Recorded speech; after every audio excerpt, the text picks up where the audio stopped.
Hey, editing Amy cutting in here to say that what I'm reading is from IndieWire, and if you don't agree with me, blame it on IndieWire.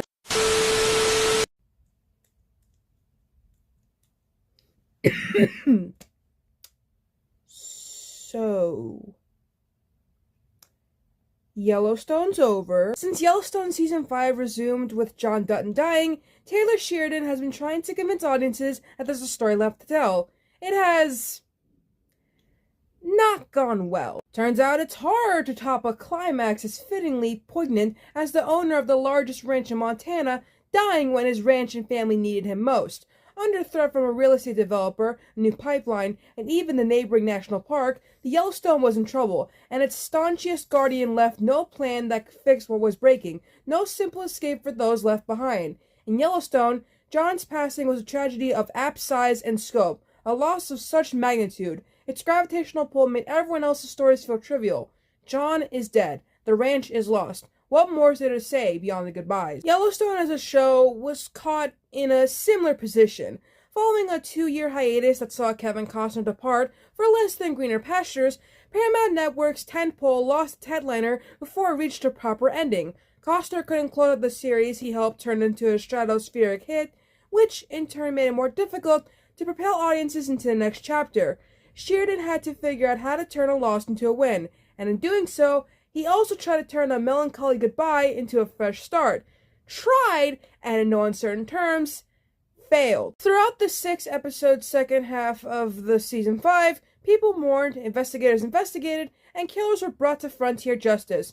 But the further Yellowstone moved away from its story's individual engine, the more obvious it became that it was spinning its wheels. One episode hinged around a crazed horse kicking a cowboy to death. Rest in peace to Colby. Sorry if that was a spoiler, but that was so wrong of them to do that. Another was bookended by Sheridan himself, as Travis, the Texas horse trainer, playing strip poker with half-naked cowgirls.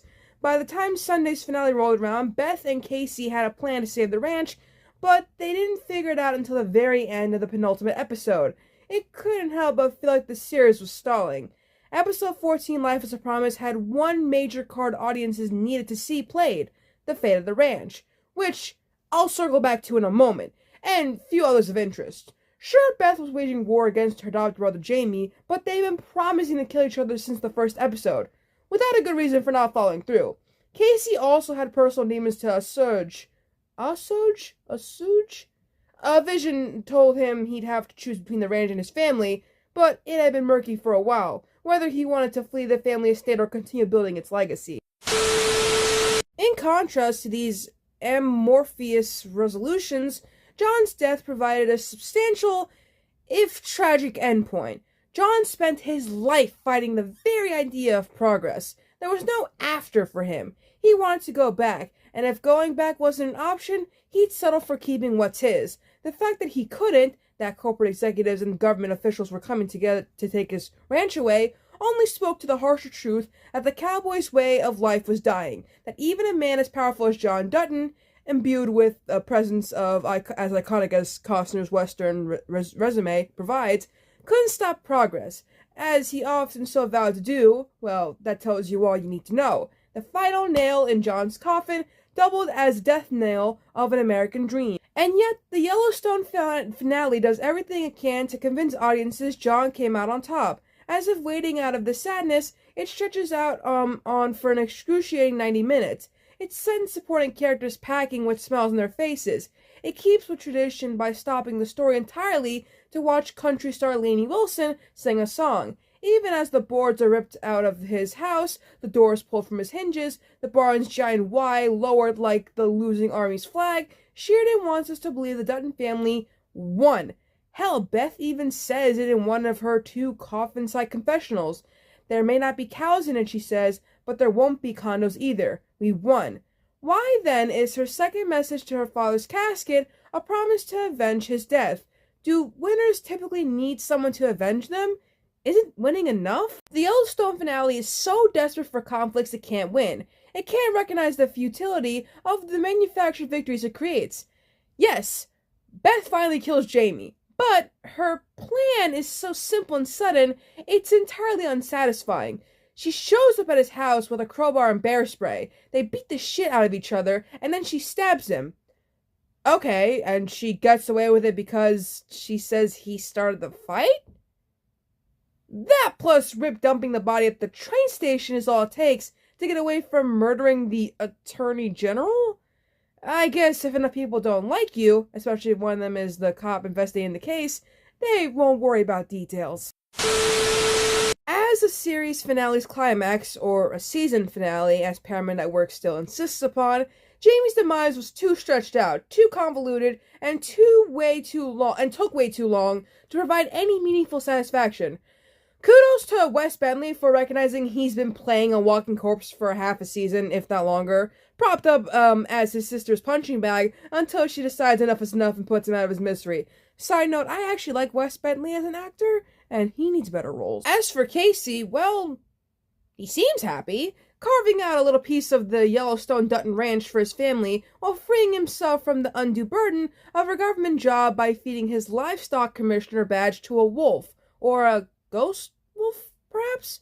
But what's his future? Are we supposed to believe the secret for every cowboy who wants to keep cowboying is to simply downsize? To start over with a smaller ranch, further from society, and just trust you'll be fine this time? Like Casey and Rip and Beth all did? And how weird is it that so many characters basically have the same ending? Plus, part of Casey's closure depends on believing he did right by his father and selling the ranch back to Chief Thomas Rainwater and the indigenous people he leads.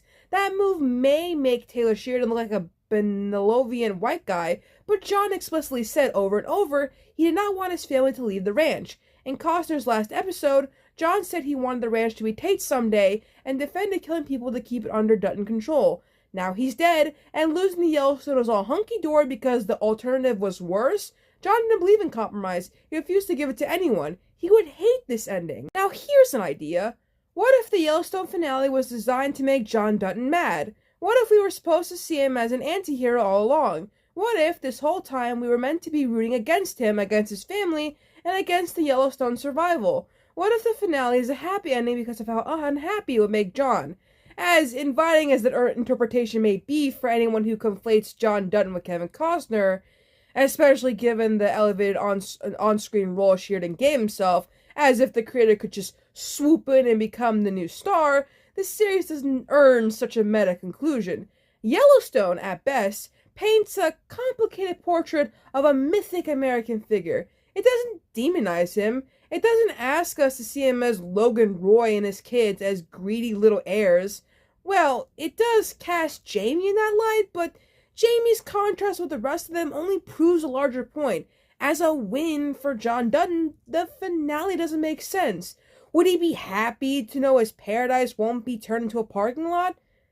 Sure, but to John, progress doesn't mean one thing. The land will regress back to its natural state, untouched by men, but his men, his family, won't be its stewards anymore. John Dutton's legacy ends with him. Even if Yellowstone decided to go on just as Yellowstone should have ended when John did, even if Sheridan decides he needs another 5 seasons to figure out how it could work without him.